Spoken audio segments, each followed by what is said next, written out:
안녕하세요. 스페로 스페라, 숨을 쉬는 한 희망은 있습니다. 여러분의 희망의 등대지기 법원 회생위원 출신 법무사 최옥환입니다. 요즘 제 유튜브 방송을 보고 경제적으로 힘든 현실을 이겨내고 다시 재기하려는 희망을 가지게 됐다는 말씀들을 정말 많이들 해주고 계십니다. 저에게 전화로도 해주시고 문자나 카톡으로 해주셔서 듣는 저도 함께 힘이 납니다. 겨울이 아무리 길다고 해도 봄은 찾아옵니다. 희망차고 따뜻한 봄을 맞이하기 위하여 오늘의 이 추운 겨울을 저와 함께 이겨내 보시죠. 변제 계획 인가 결정 후 소득이 감소한 경우에 월 변제금을 연체하게 되었는데요. 혹시 좋은 방법이 있을까요?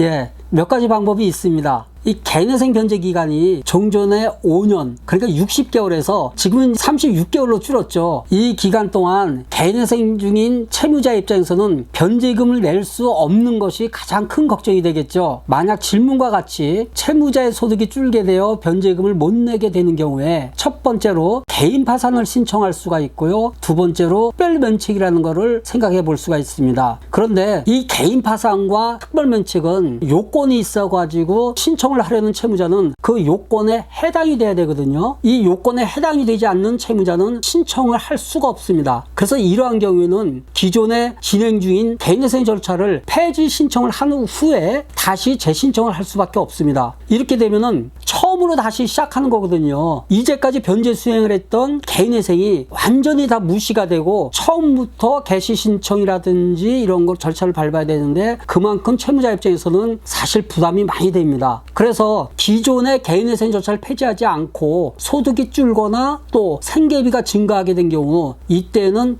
월 변제금을 줄인 변제계획 변경 신청안을 제출해 볼 것을 한번 생각해 볼 수도 있습니다.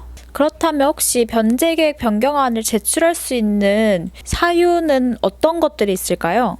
법에서는 변경안을 제출할 수 있다고만 되어 있고요. 이 변경안을 제출할 수 있는 요건에 어떤 것인지 이에 대해서는 아무 언급이 없습니다. 들어오는 소득이 줄거나 나가는 비용이 늘어나면 당연히 생활비가 부족해서 변제금 납부가 부담이 되겠죠. 따라서 변제계획 변경안을 제출할 수 있는 사유는 크게 두 가지로 나누어 볼 수가 있습니다. 첫 번째가 소득이 감소한 경우이고요. 두 번째는 생계비가 증가한 경우입니다. 우선 소득이 감소한 경우는 어떤 것이 있는지 한번 살펴볼까요? 소득이 감소한 경우에는 실직을 한다든지 폐업 또는 직장을 옮기는 과정에서 소득이 주는 경우가 있을 수 있겠죠. 그리고 생계비가 증가한 경우에는 본인이나 이 가족의 병원비라든지 또는 이 배우자가 임신을 한다든지 출산을 해서 부양가족이 늘어날 수 있겠죠. 그리고 개인회생을 진행 중인 채무자의 부모가 실직이라든지 은퇴를 하게 돼요. 그럼 그동안 이 부모는 모시지 않아도 됐었는데 이제 소득이 없겠죠. 그러니까 부양가족이 돼가지고 이 생계비가 증가하는 경우를 생각해 볼 수 있겠습니다.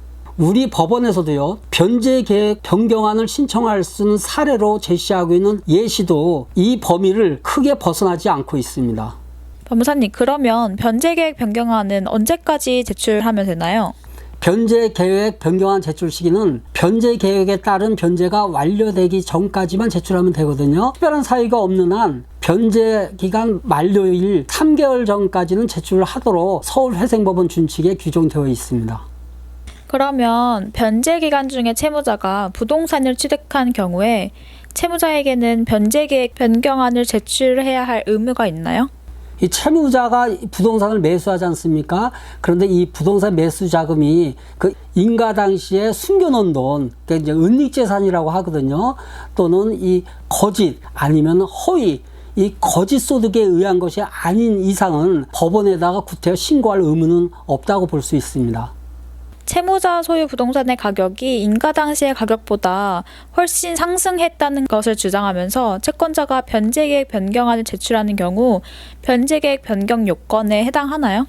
예, 이러한 경우에는요, 인가 당시에 채무자 소유의 부동산의 가격이 적정하게 청산가치, 그러니까 청산가치라는 게 딴 게 아니고요. 채무자의 재산 가치에 반영이 되었고 변제 기간 중에 그 가격의 상승폭이 일반인들이 그 정도면 뭐 올라갈 수 있어, 이 정도의 예측 가능성 범위 내에 있다면은 구태여 변제계획 변경 요건에는 해당하지 않습니다.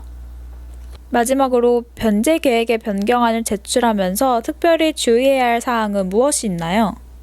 채무자의 불가피한 사정으로 인해서 가용소득이 줄게 되면 법원에 내는 변제금에 영향을 미치게 됩니다. 결국 연체가 계속되고 또 폐지를 당할 수밖에 없습니다. 최근 코로나라는 특수한 상황에서 우리 법원에서도 개인회생 중인 채무자들의 경제적인 절박한 어려움을 인식하여 변제기간 연장 또는 특별면책 제도에 대해서도 적극적인 입장으로 바뀌고 있는 모습을 보이고 있습니다. 물론 변제계획 변경제도는 단순히 지금 변제금이 높다는 이유만으로 변제금을 낮추어주는 제도가 아닙니다. 실제로 소득이 감소하거나 부양가족이 증가하여 해당 변제안을 끝까지 수행하기에 어려움이 있는 분들은 변제계획 변경제도를 적극적으로 검토해 보신 후에 가용소득이 감소한 사실과 이를 입증할 수 있는 객관적 소명자료를 준비할 수 있다면 변제계획 변경안 제도를 활용해 보시기 바랍니다.